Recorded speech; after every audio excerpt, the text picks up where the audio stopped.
Allocation de rentrée scolaire, réforme des retraites, augmentation du SMIC, c'est une rentrée économique brûlante pour le gouvernement qui semble bel et bien avoir tourné la page du quoi qu'il en coûte pour revenir à ses pulsions néolibérales. Fini les tirades du président sur la souveraineté économique, la réindustrialisation et le rôle de l'État. Les membres du gouvernement sont revenus de vacances tels qu'on les avait connus en scrutant les dépenses des pauvres et en promettant des tours de vis aux Français. Yacht, écran plat, voiture de luxe. Vous avez peut-être vous aussi profité des quelques centaines d'euros de l'allocation de rentrée scolaire pour vous offrir ces biens luxueux, comme le suggère Jean-Michel Blanquer. Ce n'est pas nouveau. Les leçons de morale concernant l'allocation de rentrée sont bel et bien de retour. C'est un feuilleton qui n'en finit plus. À quand la réforme des retraites? Emmanuel Macron nous la promettait bien avant la crise sanitaire, elle devait revenir pour la rentrée. Finalement, elle est encore repoussée. Dedans, il n'y a pas la réforme des retraites, parce que nous avons dit, ce qu'a dit, il n'y a pas de double discours, exactement mot pour mot le président de la République en juillet, il faudra à un moment une réforme des retraites, mais nous ne savons pas quand il sera possible de la faire exactement. Rien n'est possible tant que l'épidémie n'est pas derrière nous, et tant qu'on n'en a pas fini avec la crise sanitaire, et pour autant, chacun en a conscience que l'ensemble des Français travaillent davantage. C'est indispensable pour préserver notre niveau de vie et notre système de retraite. Mais par principe, vous savez, on n'a jamais donné de calendrier, jamais rien exclu par principe. Que penser de ce projet du gouvernement? Faut-il modifier le système des retraites ou continuer alors que les conditions de travail ne sont plus du tout les mêmes qu'il y a quelques décennies? Bonne nouvelle, le SMIC augmente. Et il ne s'agit pas d'une augmentation de 0,6% comme ce fut le cas sous le quinquennat de François Hollande, mais une augmentation de 31 € brut. À partir de ce chiffre d'augmentation de l'inflation, il peut y avoir le 1er octobre une revalorisation automatique du SMIC. Nous sommes un des seuls pays au monde qui prévoit que le SMIC est revalorisé automatiquement quand les prix augmentent. Ce n'est pas réellement un cadeau de la part du ministre de l'économie Bruno Le Maire, mais une hausse qui suit l'inflation des prix. Bonne ou mauvaise nouvelle? On décrypte avec Thomas Porcher.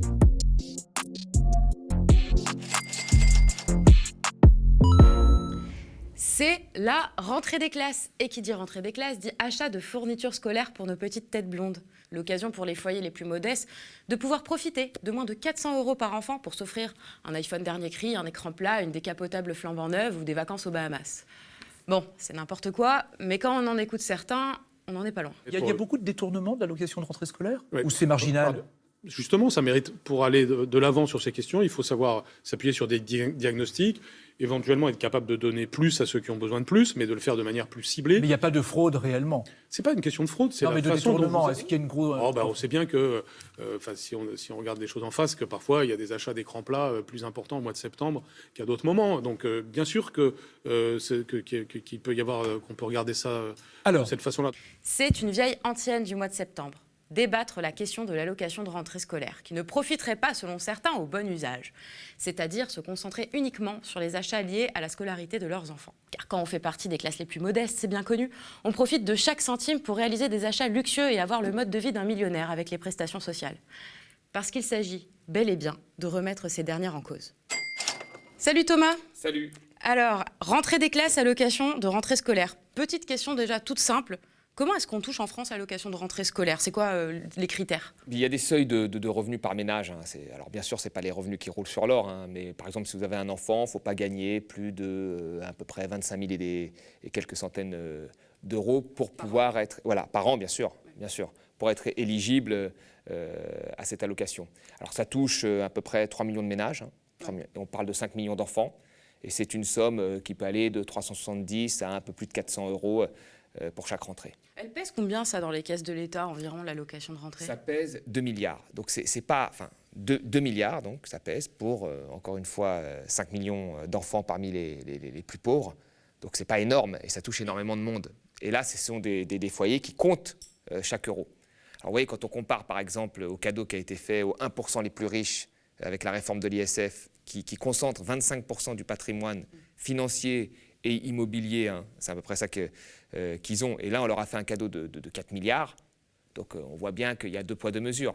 Mais ça, c'est un truc, tous les ans, à la même époque, on a des discours sur les allocations de rentrée scolaire. Mais est-ce qu'on a la moindre preuve, le moindre exemple d'un ménage qui a déjà dépensé cette allocation dans des dépenses faramineuses? Non, il n'y a pas de preuve. Il n'y a pas eu d'études qui ont été faites sur 10 ans. C'est du qu'en dira-t-on qui va avec finalement la stigmatisation des pauvres. On vit aujourd'hui dans une société où il y a une pauvrophobie.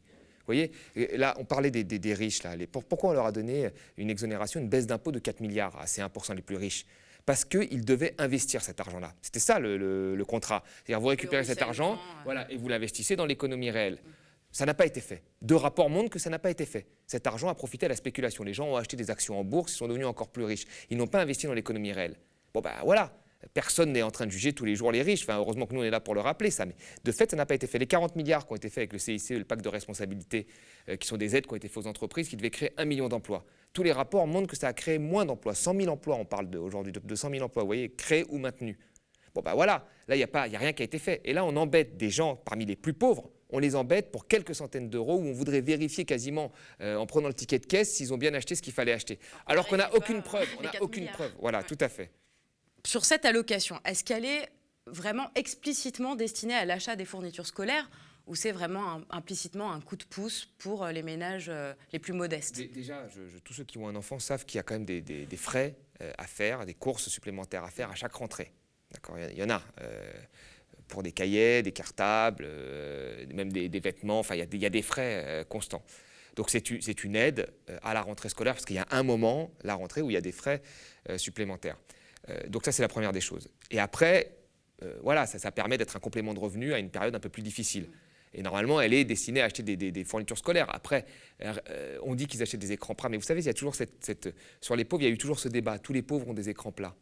Bah oui, ils ont des écrans plats, mais après, quand vous allez un peu plus loin, vous voyez par exemple que les pauvres rechignent sur les frais médicaux, vous voyez qu'ils mangent beaucoup moins de viande que les autres, et ainsi de suite. Donc il y a quand même, c'est pas parce qu'on a un écran plat qu'on est riche, il faut arrêter avec ce enfin voilà, et on trouve dans les pays émergents des gens qui ont des écrans plats, qui n'ont pas de toilettes chez eux ou d'eau courante. Enfin, c'est des biens de consommation comme des autres, il faut arrêter de les porter en disant, oui, regardez, cette personne n'est pas pauvre, elle a une paire de Nike, regardez, elle n'est pas pauvre, elle a un écran plat. Bah si, on peut être pauvre et avoir un écran plat, et aujourd'hui tout le monde le sait, et c'est le cas, y compris dans les pays en voie de développement, pour ceux qui regardent, qui surveillent un peu ces pays-là.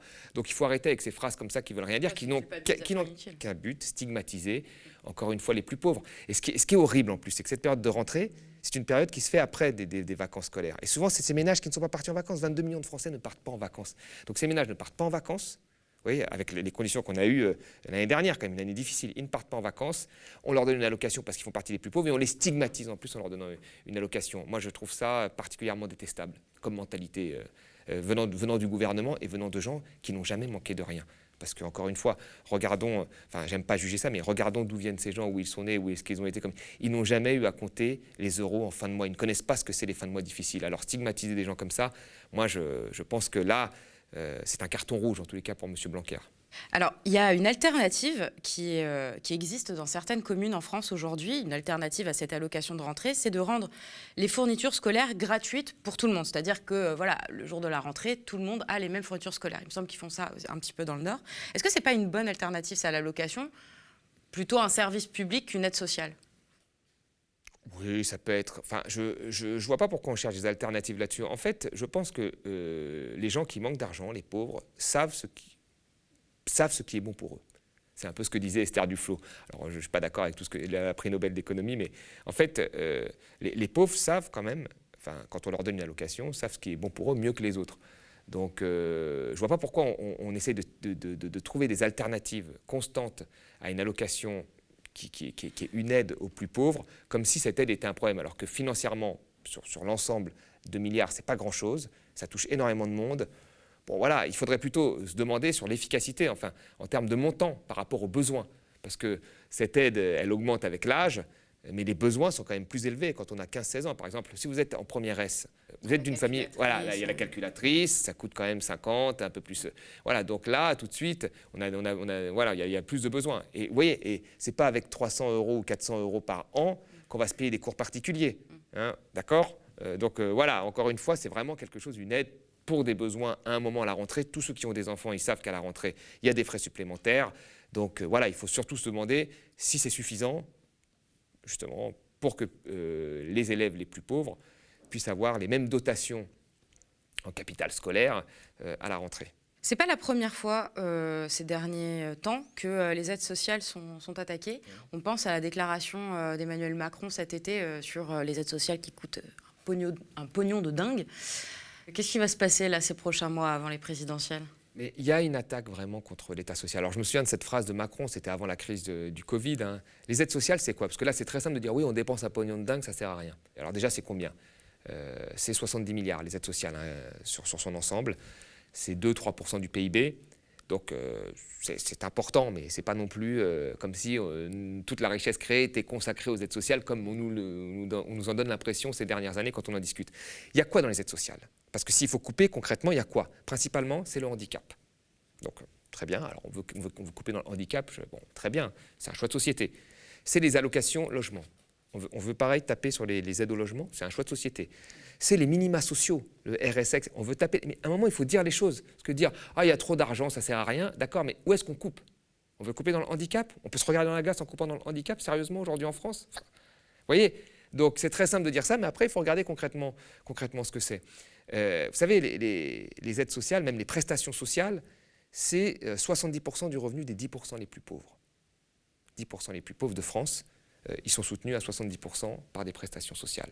Est-ce que ce n'est pas une bonne chose? On parle de 20% des enfants, un enfant sur 5 nés dans une famille pauvre. Est-ce que ce n'est pas une bonne chose qu'ils soient aidés? Est-ce qu'on doit faire société à un moment?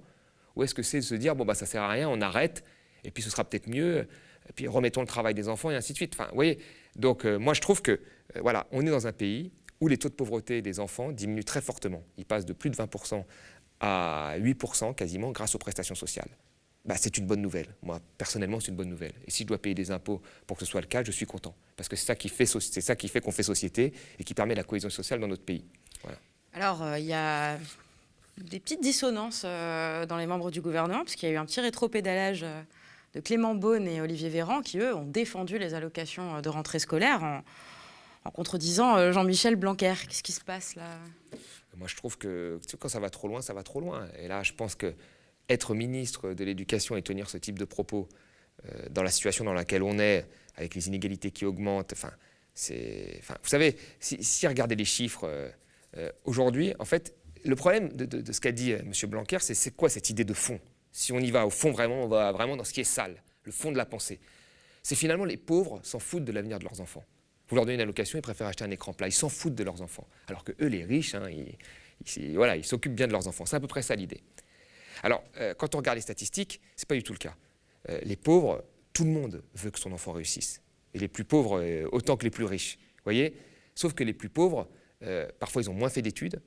Et comme ils ont moins fait d'études, ils sont plus vite perdus sur la scolarité de leur enfant, notamment quand ils rentrent au collège, lycée. C'est ce que montrent les statistiques. 80% des gens qui n'ont pas eu de diplôme n'arrivent plus à suivre à un moment les études de leurs enfants, contre seulement 20% parmi ceux qui ont fait des études.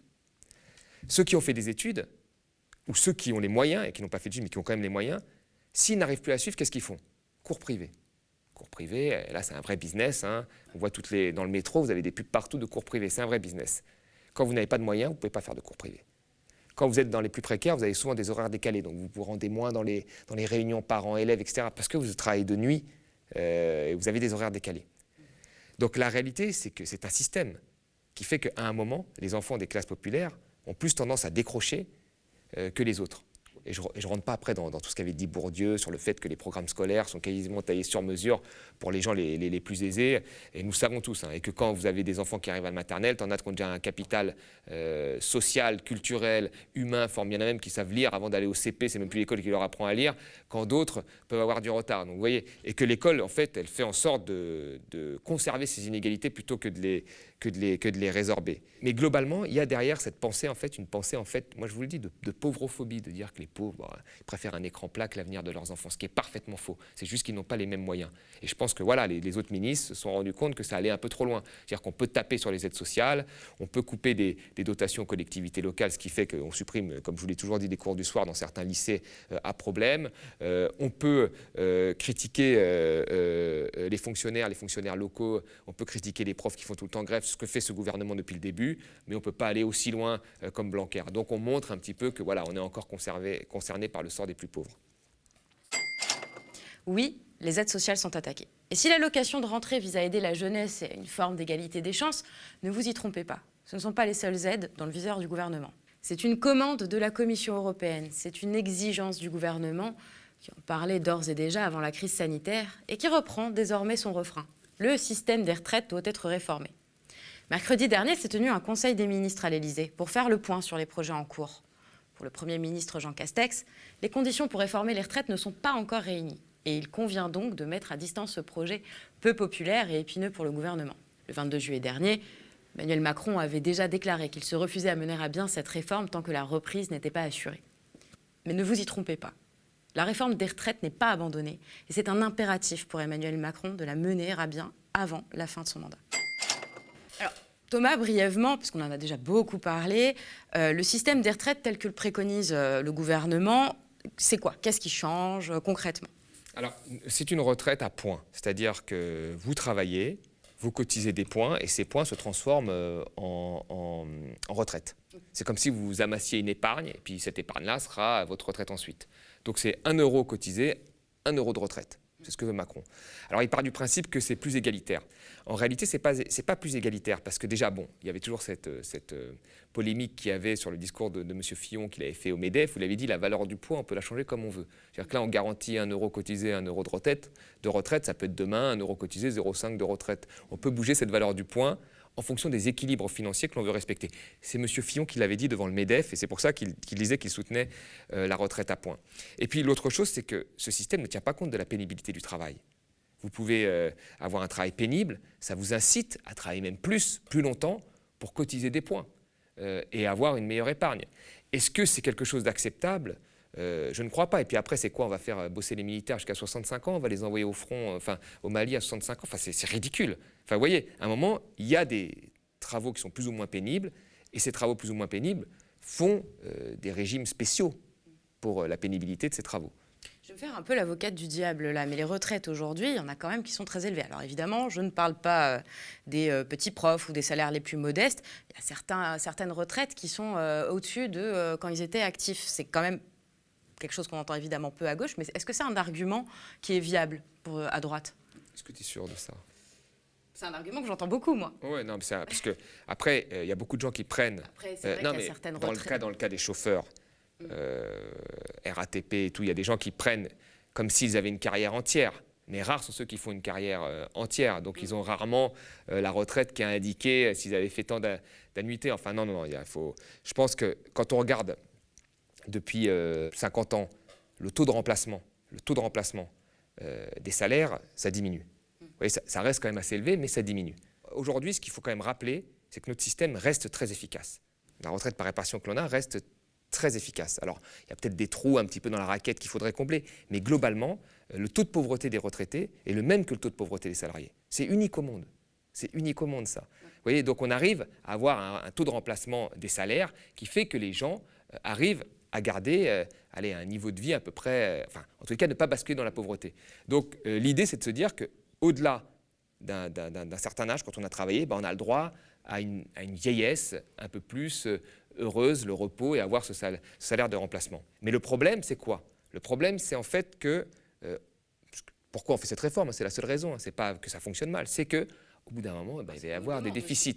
Mais il va y avoir des déficits. Il va y avoir des déficits. Parce qu'il va y avoir de plus en plus de vieux. C'est ça. Donc, s'il y a de plus en plus de vieux et qu'il y a de moins en moins d'actifs qui financent cette retraite-là, il va y avoir un problème. Mais le problème, c'est que le choc démographique, on l'a déjà fait. En 1970, on avait 3 retraités pour 10 actifs. 3 retraités pour 10 actifs. Donc là, tout allait bien. En 2017, on avait 6 retraités pour 10 actifs. Vous voyez? Donc, c'est énorme. Et là, en 2040, selon les projections, on aura 7 retraités pour 10 actifs. Donc, on a doublé notre nombre de retraités pour 10 actifs les 30 ou 40 années passées. Est-ce qu'on a changé quelque chose? Non. Là, on va juste prendre un retraité en plus sur les 20 prochaines années. Comment on a fait pour maintenir notre système de répartition? On a consacré plus en pourcentage de PIB d'argent en retraite. On est passé de 7 à 14%. Là, il suffirait de consacrer un peu plus de PIB à nos retraites et le système serait à l'équilibre. Et c'est parfaitement logique. S'il y a plus de vieux, on doit consacrer plus de richesse aux vieux. Je veux dire, là, ce que veut faire le gouvernement, ce n'est pas consacrer plus de richesse aux vieux. Et donc, comment on fait? On baisse leur pension. C'est tout. On garde le même pourcentage de PIB pour les vieux, mais il y a plus de vieux. Donc, on va baisser leur pension. Moi, je suis pour qu'on ne baisse pas les pensions, mais qu'on consacre plus d'argent aux vieux, parce qu'on est dans une société qui vieillit, et c'est logique. Et si on est dans une société de jeunes, il faudrait consacrer plus d'argent aux jeunes. C'est ça. On est un pays qui va vieillir, il y aura une majorité de vieux, consacrons plus d'argent aux vieux. Alors, je continue d'être l'avocat du diable, je suis désolée. Tu parlais justement de trous dans la raquette. Est-ce qu'on ne peut pas considérer que certains régimes spéciaux en font partie? Parce que c'est plutôt injuste que certains qui ont bien négocié leur retraite d'après-guerre, je ne dis pas que je suis d'accord, je dis que certains qui ont bien négocié leur retraite d'après-guerre soient encore très bien payés, encore une très bonne retraite par rapport à d'autres qui ont des retraites très modestes. Oui, bien sûr que un chauffeur Uber va avoir une retraite beaucoup plus dure que probablement un cheminot. Prof, non, mais après, moi, je pense pas qu'il fasse aligner aux plus précaires. Sinon, dans ce cas-là, il faut plus de SMIC et on est tous en contrat, on est tous des auto-entrepreneurs, que ce soit dans l'enseignement ou dans le journalisme ou ailleurs. Et je pense que c'est pas ça la solution. C'est pas ça la solution. Non, il y a déjà les régimes spéciaux. C'est une petite partie des retraites. Hein. Ça concerne de mémoire un pourcentage très faible des salariés. Et puis après, Macron au début n'en voulait pas. Il a dit ça sert à rien. Et puis très vite, on s'en souvient, avant le Covid, il a commencé à lâcher pour les policiers, les danseurs de l'opéra, petit à petit. Donc il a refait les régimes spéciaux. À un moment, mais je veux dire, est-ce que l'armée est un régime spécial? C'est plutôt normal. Je veux dire, on ne va pas envoyer quelqu'un de 70 ans, 65 ans, et dire je veux travailler plus, envoyez-moi. Enfin, c'est pas possible. Enfin, vous voyez. Bon, peut-être que ce serait plus sympathique, il y aura peut-être plus de paix. Enfin bon, mais bon, je sais pas, parce que peut-être que les mecs au bout d'un an, ils se rendraient compte que ça sert à rien, compte tenu de leur expérience, les interventions, je parle, ou moins. Mais là, voilà, à un moment, il faut des régimes spéciaux pour des métiers qui sont plus pénibles. Pour toi, c'est ce qui justifie les régimes spéciaux. Les régimes spéciaux, c'est la pénibilité du travail. Et comme nous n'avons pas tous la même pénibilité, un prof peut travailler. Moi, j'ai vu des grands profs à l'université qui avaient du mal à quitter leur boulot, même des grands profs de médecine qui avaient du mal à quitter leur boulot à 70 ans. Et qui veulent garder des directions, et parce que ça leur plaît, parce qu'ils sont encore actifs, etc. Vous voyez, je vous dis, je ne suis pas sûr que ce soit bien qu'un conducteur, un cheminot ait 70 ans. Je ne suis pas sûr que ce soit bien, pour la sécurité, pour plein de choses. Alors, que penser de l'argument qui a encore été donné par Xavier Bertrand très récemment, on vit plus longtemps qu'avant, donc on doit travailler plus? Oui, je ne sais pas. Est-ce qu'on vit plus longtemps en bonne santé? C'est pas sûr. Vous voyez, et en même temps, il faut... En fait, ces gens-là, ils oublient qu'il y a 5 millions de chômeurs. Ils ont l'air de l'oublier. On a l'impression que là, on est au plein emploi. Il y a 5 millions de chômeurs, donc il y a 5 millions de personnes qui demandent à travailler, donc beaucoup de jeunes. Ça, c'est la première des choses. Deuxièmement, ils ne vivent pas dans une société réelle. C'est-à-dire qu'il y a beaucoup d'entreprises qui préfèrent se séparer de leurs seniors de plus de 50 ans, parce qu'ils coûtent cher, parce qu'ils les voient comme des gens moins motivés, et ils préfèrent s'en séparer pour reprendre un jeune, justement, qui vont payer moins cher. Vous voyez, donc le chômage le plus élevé, il se trouve chez les jeunes, mais chez les vieux aussi, vous voyez. Donc les pré-retraites, etc. Voilà, les entreprises, elles sont très contentes de se séparer de leur personnel âgé qui commence et ainsi de suite. Donc la société montre qu'on n'a pas trop envie de faire travailler les vieux plus longtemps déjà. La société comme elle fonctionne, vous voyez. Après, voilà, c'est la solution de facilité. Tu fais travailler quelqu'un plus longtemps, donc tu vas équilibrer les systèmes de retraite quand tu fais tes calculs sur un coin de table. Mais dans les faits, c'est même pas sûr qu'on les fasse travailler plus longtemps parce que beaucoup d'entreprises n'en veulent pas. Et puis après, se pose la question quand même des gens en eux-mêmes. Quand vous interrogez des gens de 40 ans, vous leur dites est-ce qu'ils pourraient avoir le même travail 20 ans plus tard? Vous avez une majorité de gens qui vous disent non, je ne pourrais pas, je ne tiendrai pas. Donc quoi, on va les fouetter pour qu'ils travaillent plus longtemps? Quelle efficacité ça va avoir de faire travailler un mec 3 ans de plus quand il a plus de 60 ans? Quelle efficacité ça va avoir? Ça dépend des boulots. Si vous êtes encore directeur de je ne sais quoi, prof, etc., là, vous êtes content. Si vous écrivez des bouquins, vous pouvez travailler. Non, mais prof d'université, je parle, parce que vous donnez très peu de cours, vous faites de la recherche, vous êtes dans votre bureau, vous pouvez commander les gens, vous êtes content. Voilà, grand prof de médecine, là, il y a un débat sur un grand prof de médecine qui doit aller à la retraite. Il ne veut pas aller à la retraite, il est capable de diriger son IHU, il veut rester. Voilà, là, il n'y a pas de souci. Il y en a d'autres dans certains métiers qui veulent continuer à bosser, être écrivain. On peut être écrivain à vie. Il n'y a pas de problème, mais après, je ne sais pas moi, si être caissière à plus de 60 ans, c'est fatigant, vous avez souvent déjà des problèmes au bras, vous êtes fatigué. Enfin voilà, il y a des métiers où on ne peut pas les exercer toute leur vie, hein. Ils sont plus pénibles que les autres, donc il faut tenir compte de ça. Si on n'en tient pas compte, on fait comme si ça n'existait pas, on fait comme si le monde du travail ne licenciait pas les plus vieux, on fait comme s'il n'y avait pas de chômage jeune, on fait comme s'il n'y avait pas 5 millions de chômeurs. Bon, très bien, si on fait un coin de table, on peut dire des choses comme Xavier Bertrand, ça plaît à une certaine élite, mais concrètement, c'est pas souhaitable. Et je ne sais même pas si c'est réalisable. Il y a quelque chose qui me chagrine dans cette affaire. quand même, pour le gouvernement, c'est un saut périlleux, juste avant les élections présidentielles, de parler de réforme des retraites. C'est très peu populaire en France de toucher aux retraites. C'est un coup à avoir des manifestations, etc. Et en plus de ça, ceux qui votent massivement à toutes les élections, ce sont les retraités. Donc c'est quand même un coup à se mettre les retraités à dos, ce qui n'est quand même pas souhaitable quand on va au présidentiel. Pourquoi c'est un impératif, là, en fin de mandat ? En fait, ce qui est dingue, c'est que tous les syndicats y sont opposés, y compris le patronat. Le MEDEF est opposé maintenant, en l'état, de faire... Parce que personne n'a envie là qu'il y ait des manifs qui repartent, qu'il y ait des samedis qui bloquent, les commerces. Là, personne ne veut ça. Tout le monde veut que l'activité reparte, là, surtout qu'on n'a pas réatteint notre niveau d'avant-crise. Donc tout le monde veut que ça se passe bien. Donc tout le monde est opposé. Les retraités ne seront pas touchés par cette réforme. C'est les jeunes. Hein. C'est au-delà à partir d'une certaine date qu'on va... Mais les retraités, eux, là, ils vont garder leur retraite. Donc bon... mais quand bien même. Et c'est vrai qu'ils pourraient être contre. Mais la réalité, moi, je pense qu'on est juste dans la manœuvre politique. C'est-à-dire que là, on doit montrer qu'on a fait des réformes. Macron a fait énormément de réformes. Il a quand même réformé le droit du travail, il a réformé l'ISF, il a fait quand même il a fait quand même des choses, mais c'était en début de mandat. Voilà. Là, il y a la pandémie et tout. Il se dit à la fin, on va me reprocher. Et c'est ce il y a eu les gilets jaunes. Voilà, il y a eu les gilets jaunes. Voilà, il a lâché. Mais enfin, il se dit, l'aile droite, qui est importante. Hein. Bertrand est quand même assez haut dans les sondages. Hein. Donc, ce qui prouve qu'il y a une droite, voilà. Donc il se dit l'élection se joue à droite. Et là, la droite dit, en plus la droite, un certain nombre de candidats se comparent à Thatcher, machin. Donc là, il se dit, la droite va m'attaquer sur le manque de réforme. Donc il faut, en fin de mandat, que je montre que j'entame une réforme difficile, où beaucoup de gens ont reculé, hein, beaucoup de gouvernements de droite ont reculé, qui est la réforme des retraites. Donc il faut au moins la maintenir dans l'imaginaire des gens comme une réforme qui va se faire quoi qu'il arrive. Voilà. Et c'est ce que fait le gouvernement à plusieurs reprises en réattaquant, en redisant, voilà, on va refaire cette réforme, c'est obligatoire, et ainsi de suite. Donc le sujet revient constamment sur la table pour montrer qu'on est toujours actif. Aujourd'hui, il y a énormément de transformations du travail. On a une généralisation de la précarité, des contrats courts, une mobilité accrue dans le travail. Ça va forcément avoir un impact plus tard sur les retraites. Comment est-ce qu'on pourrait penser un système des retraites qui prenne en compte ces fluctuations-là du monde du travail ? C'est une question intéressante. Moi, je pense qu'il ne faut pas prendre comme un état de fait, même si ça l'est en ce moment de fait, cette précarisation qu'il y a dans l'enseignement supérieur, dans l'enseignement avec tous ces vacataires, dans le journalisme et ailleurs. Il faut le prendre en compte, mais il faut surtout lutter contre. Ça ne peut pas être un état de fait qui reste stable comme ça, en se disant c'est comme ça, parce que si on fait ça, on accepte ce qu'avait théorisé Macron, l'ubérisation de l'économie. Et moi, je ne peux pas accepter ça.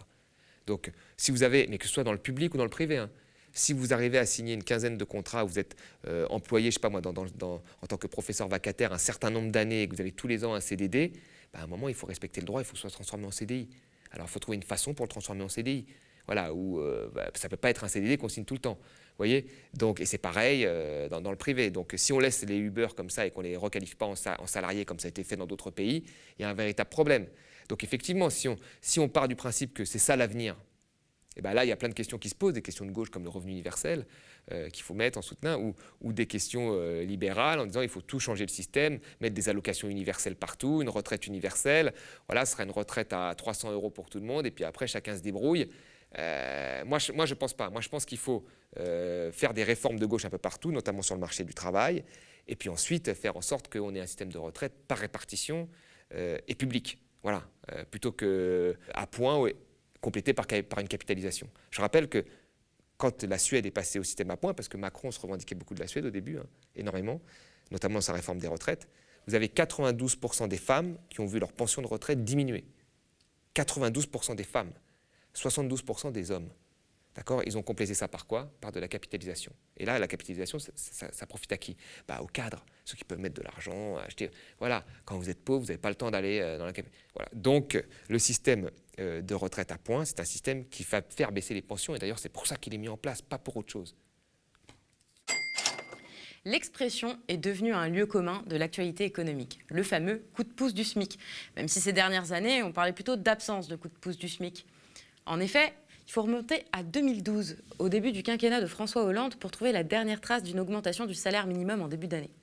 En voici probablement une autre, puisque le ministre de l'économie Bruno Le Maire a annoncé ce lundi sur BFM TV qu'on pouvait envisager une revalorisation automatique du SMIC au 1er octobre. Attention, ce n'est pas vraiment un choix politique, mais un mécanisme automatique. Si l'inflation atteint les 2%, le salaire minimum doit augmenter en conséquence. Et comme une hausse des prix est prévue d'ici octobre, le SMIC devrait augmenter de 31 € brut par mois. Le gouvernement précise bien que cet ajustement n'irait pas au-delà de la hausse des prix. Donner un coup de pouce au SMIC, c'est donner un coup de canif à l'emploi, a affirmé Bruno Le Maire. La question du salaire minimum sera à coup sûr un débat central de la prochaine présidentielle. Alors Thomas, cette augmentation du SMIC, est-ce que c'est suffisant selon toi? Non, c'est pas suffisant. Alors ça suit l'inflation. Hein. Le SMIC, il faut rappeler ce que c'est. Hein. C'est 1 231 € net. Ça touche 2 millions de personnes. Donc on ne roule pas sur l'or. Là, les entreprises ont été aidées très fortement. Leur marge a augmenté. On les donne beaucoup plus que les années précédentes. Elles ont fait des marges énormes, hein, alors que l'activité a été impactée. On a beaucoup parlé des premiers de cordée. Des premiers de corvée, pardon, excusez-moi, c'est-à-dire les gens pendant la pandémie qui ont permis à ce que l'activité continue, hein, les caissières, les gens dans les supermarchés, les livreurs, etc., qui sont des gens, souvent, qui sont au SMIC. Et là, il n'y a rien pour eux, quoi. Il n'y a rien. Il n'y a pas grand-chose. Alors, il y a peut-être eu le chômage partiel et tout, mais là, il n'y a pas grand-chose sur la... Et donc, moi, je pense qu'il aurait fallu un coup de pouce conséquent, surtout on est dans une période où on fait de la relance. Et la relance, elle se fait beaucoup par la consommation. Notre PIB, chez nous, hein, et beaucoup, le premier moteur, c'est la consommation. Et ces gens-là, quand vous leur donnez un peu plus d'argent, ils consomment. Ils ne placent pas leur argent en Suisse, ils n'épargnent pas, ils consomment. Voilà. Et donc, c'est de l'argent qui est directement réinjecté. Donc, on aurait pu aller plus loin que... Mais bon, après, vous avez un comité de suivi du SMIC. À la tête de ce comité, vous avez un économiste qui voulait mettre un SMIC différencié en fonction des régions. Alors, il ne s'agissait pas de l'augmenter, il s'agissait au maximum, c'est le SMIC actuel, et puis on le baissait dans certaines régions. Donc, ce sont des gens qui partent du principe que si on augmente le SMIC, eh ben, il y a un impact sur la compétitivité de nos entreprises, et donc que c'est mauvais. Et donc, il faudrait l'augmenter soit avec modération. Je veux dire, là, on est dans des débats où pendant très longtemps, hein, dans ces comités-là, ils débattent de savoir s'ils augmentent le SMIC de 7 centimes par heure. Vous vous rendez compte? On en est à là. On dit 7 ou 8 ou 6, on en est là, de quelques centimes pour des gens les plus pauvres. Donc on part du principe que le travail, c'est un coût pour les entreprises, et à partir du moment où c'est un coût, il faut le baisser. Sauf qu'on ne prend pas en compte le fait que le travail, c'est un coût pour l'entreprise, certes, mais c'est aussi un débouché pour l'entreprise, via la consommation. Il faudrait aussi tenir compte de cet aspect-là. Pour toi, le niveau optimal du SMIC, ce serait lequel et comment est-ce qu'on le fixerait? C'est très difficile de fixer un niveau optimal. En fait, ce qu'on pourrait déjà tenter, ce qu'on n'a pas tenté, à part François Hollande qui a mis un petit coup de pouce, hein, ce qu'on n'a pas tenté, c'est une augmentation franche du SMIC. Imaginons qu'on augmente demain de 200 €. C'était quand même 0,6%. Voilà, 0,6, mais c'était un peu plus que ce qui s'est fait quand même ces 10 dernières années. Il faut le noter. Et pour une fois qu'il y a des bonnes choses, il faut le noter. Okay. Là, une augmentation franche de 200 €. Voilà, pour qu'il s'approche un peu plus du salaire médian. Imaginons ça. On tente 200 € net en plus. 200 € net en plus, qui là est conséquent pour le SMIC. Moi, je pense qu'il faut expérimenter aujourd'hui. On a expérimenté là la modération du SMIC. La modération salariale, ça fait 30 ans qu'on l'expérimente. On nous dit, plus il y a une modération salariale, plus on est compétitif, plus ça va créer des emplois. On n'a pas vu les emplois créés, on ne les a pas vus. Donc moi, demain, je demande que l'on teste, pour une fois, l'autre aspect du SMIC, c'est-à-dire pas que l'aspect compétitivité, l'aspect débouché. Aujourd'hui, les entreprises, dans une étude de l'INSEE, datant de quelques années, leur premier problème, c'est quoi? Ce n'était pas les salaires, ce n'était pas la fiscalité, ce n'était pas le droit du travail, c'était le carnet de commandes. Le carnet de commandes était trop faible. C'est ça qu'elle disait. Donc, pas assez de gens qui voulaient acheter, voilà, de consommation. Donc, pourquoi on ne teste pas cet aspect-là? Je veux dire, ce n'est pas parce que demain le SMIC va augmenter que des emplois vont être détruits comme ça. Enfin, comment on va faire? On va retirer des gens à McDonald's, on va retirer des boulots de vigile, on va les remplacer par quoi? Donc, pourquoi on ne teste pas cette alternative? Moi, je pense que l'Espagne a augmenté très fortement son SMIC il y a quelques années de ça. Je pense que là, aujourd'hui, dans une économie comme la nôtre, qui est encore une fois, dont la consommation est le principal moteur, dans un moment où on a besoin de consommation parce qu'on est en pleine relance, dans un moment où on a vu les salaires, les hauts salaires, exploser, parce que là, il y a une limite pour les 1%, les 10% les plus riches. Et là, on ne nous a jamais dit c'est un problème de compétitivité, parce qu'il y a des hauts salaires qui sont en entreprise. Là, ce n'est pas un problème de compétitivité, c'est que les salaires du bas où on nous parle de compétitivité. Donc à un moment, on a vu des inégalités salariales augmenter. Pourquoi ne pas se poser une question simple? Augmenter le salaire des plus pauvres, le salaire minimum, ce ne serait pas un problème, mais plutôt quelque chose de bien. Tous les autres salaires ont augmenté, on a besoin de la consommation. Ces gens-là consomment, ils n'épargnent pas, ils ne placent pas en Suisse leur argent, ils consomment. Pourquoi on n'augmenterait pas ça? Voilà, c'est une question qu'il faut poser, c'est une question qui devrait faire débat à la prochaine présidentielle. Je pense plutôt que d'autres questions annexes qui prennent trop de place pour moi dans le débat à gauche en ce moment. À droite, Valérie Pécresse propose une augmentation du salaire net des Français de 10%, en baissant les cotisations salariales. Et Xavier Bertrand, lui, parle d'augmenter le niveau de vie des salariés les plus modestes. Bon, c'est un petit peu près la même chose. Qu'est-ce que tu en penses ? Moi, ce qui m'embête, c'est qu'aujourd'hui, quand on veut augmenter les salaires, on est toujours en train de bidouiller, finalement, via la prime d'activité. Vous vous souvenez de ça, les gilets jaunes, Macron, il est très bien. Macron, il a fait des cadeaux aux entreprises énormes, et on doit augmenter les salaires. Ce n'est pas les entreprises qui doivent les augmenter. C'est l'argent public, via la prime d'activité. C'est-à-dire que c'est nous, plutôt que les entreprises, qui sont déjà aidées, qui devons augmenter les salaires via la prime d'activité. Et là, pareil, on bidouille. Mais ce qu'a fait aussi Macron, il a enlevé une partie des cotisations. Voilà, il y a une différence entre le brut et le net, ça augmente un peu. On nous explique en fait depuis le début que les entreprises ne peuvent pas augmenter les salaires les plus faibles, parce qu'elles peuvent très fortement augmenter les salaires les plus élevés. C'est ce qu'on nous explique depuis le début. Là, il n'y a pas de problème. Il n'y a jamais de débat là-dessus. On nous dit c'est normal, les gens sont productifs, leur salaire augmente. Parfois, il a été multiplié par je ne sais combien, mais c'est normal. Mais par contre, les salaires, on ne peut pas les augmenter. Donc, non, moi, je pense que si les salaires doivent augmenter, le SMIC, c'est l'État qui fixe le niveau. Les entreprises vont s'adapter. Et je vous le dis, encore une fois, elles savent s'adapter. Elles vont peut-être comprendre que parfois, des métiers payés au SMIC ont une utilité et sont sous-payés. Et peut-être que ça motivera mieux leurs travailleurs. Si ça motive mieux leurs travailleurs, ce sera un gain de productivité pour l'entreprise. Et puis c'est pas à l'État de bidouiller les salaires ou de prendre en charge l'augmentation des salaires. C'est aux entreprises de le faire. Comment ça a été accueilli, cette augmentation, par le patronat ? Le patronat, lui, de toute façon, la commission qui est en charge de ça, ce sont des grands économistes. C'est des économistes qui sont toujours du côté plus ou moins du patronat, donc, dans leur choix en tous les cas. C'est-à-dire, c'est la compétitivité. Oui, voilà. Une augmentation du SMIC, ça ne menacerait pas la compétitivité des entreprises ?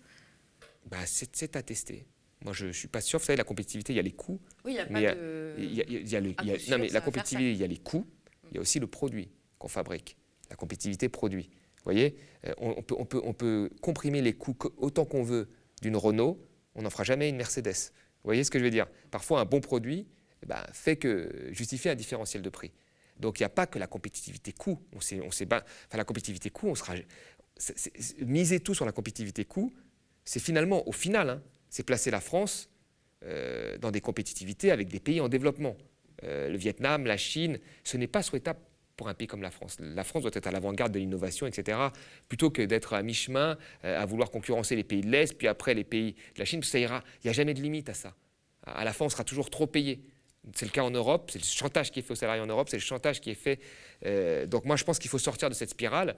Et sortir de cette spirale, c'est accepter que nous avons des travailleurs de qualité, parmi les plus productifs, et qu'il faut bien les payer. Et quand on paye quelqu'un plutôt bien ou mieux, il travaille mieux que quand on le paye de manière précaire et au lance-pierre.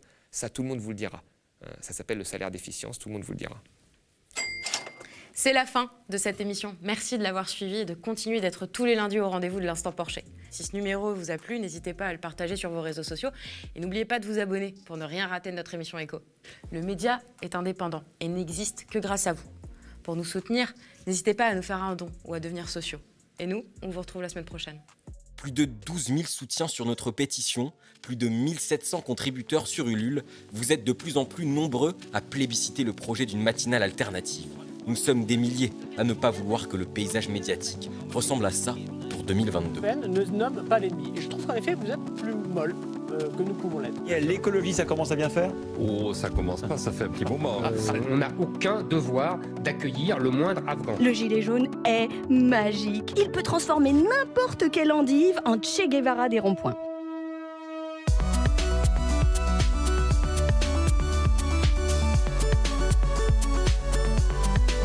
Aidez-nous à créer une émission quotidienne et engagée. Rejoignez-nous en contribuant sur Ulule.